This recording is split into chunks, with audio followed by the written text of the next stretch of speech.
Jadi sebetulnya KIM itu kita berafiliasi di tingkat Jabar dan Nusantara.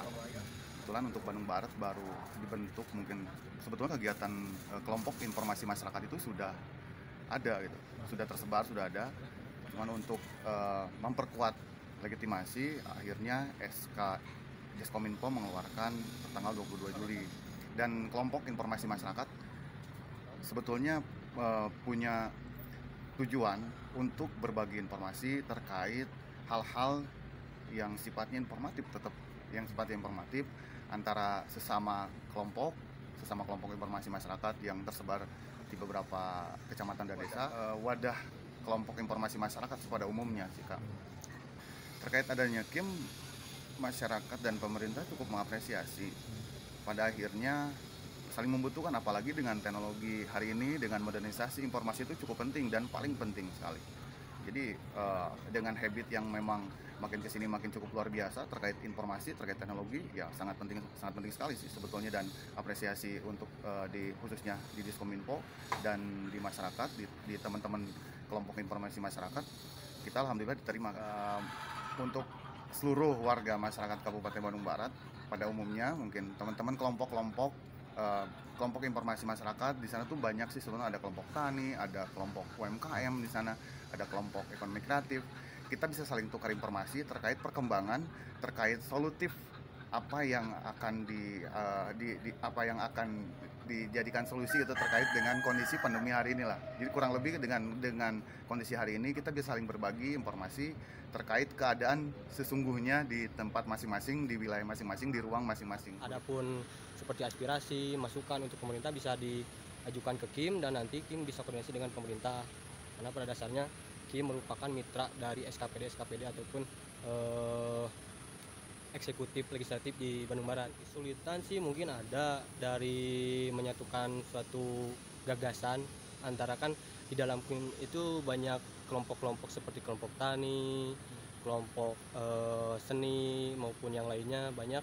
Mungkin susahnya tuh untuk menyatukan satu visi dan misinya juga gitu. Merupakan tantangan juga bagi KIM. Untuk sosialisasi kita belum masuk ke ranah situ karena kita mengejar legalitas dulu. Kita akan kejar sekarang tuh audiensi dengan eksekutif PLT Bupati, berikut juga dengan Ketua DPRD, lanjut dengan Bukadis Kominfo. Setelah itu kita mulai menyusun koordinator tiap kecamatan. Mekanismenya setelah semua tersusun, lanjut kita sosialisasi ke 165 desa dibagi beberapa tim. Gitu. Sekarang untuk di Bandung Barat sudah terbagi, dan kemarin pun kita sudah melakukan pemetaan untuk 16 kecamatan. Orang-orang yang kita siapkan sudah ada 16 orang untuk koordinator kecamatan doang, dan nantinya disebar kepada 165 desa di KBB. Untuk himbauan dari KIM, lebih bijak dalam mencerna informasi gitu. Jangan ditelan mentah-mentah karena bisa mengandung sara ataupun termasuk undang-undang ITE juga gitu, membahayakan masyarakat sendiri. Jadi untuk informasi lebih dikelola lagi, lebih diasatukan lah gitu. Nah, ini sebetulnya bukan film sih, tapi lebih ke video ucapan mengenai Hari Kemerdekaan. Nah, kebetulan kita ini telannya dari pengurus KIM sendiri, itu ada ketua, ada wakil dan sekian, dan memang timnya telannya itu dan kameramannya itu prosedurnya begitu juga, sutradaranya juga itu. Jadi memang kita ada 4 telan yang menjabat lah sebagai bukan hanya talent tapi juga sebagai kru lah gitu dalam pembuatan produksi videonya. Untuk lokasi ini di Tebing 125 ya, kebetulan masuk ke Desa Padalarang, letaknya di RW 19. Karena memang Tebing 125 ini memang salah satu wisata olahraga ekstrim ya, dan memang dengan kondisi PPKM ini hampir tidak ada pengunjung.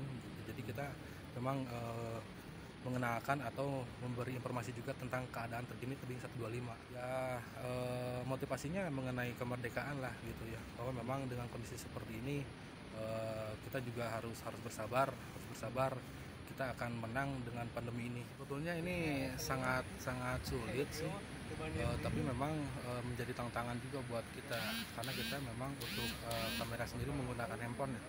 Ditambah tadi juga cuaca, begitu kita scene 1 udah hujan, tapi alhamdulillahnya bisa terang kembali lah. bagi masyarakat yang memang senang dengan dunia videografi, diharapkan dengan banyak waktu ya, dengan istilahnya PPKM ini kita banyak diam di rumah, mari kita manfaatkan dengan hal yang positif. Salah satunya mungkin membuat video mengenai ada yang di lingkungan kita. Ya mungkin bisa dibilang seperti itulah. Sebetulnya Tebing 125 itu udah nggak harus dipromosikan kembali karena memang sudah dikenal, bahkan bukan hanya di Bandung Barat tapi sudah nasional mengenai Tebing 125 ini. Jadi kita hanya memberikan informasi atau update situasi terkini lah, intinya seperti itu.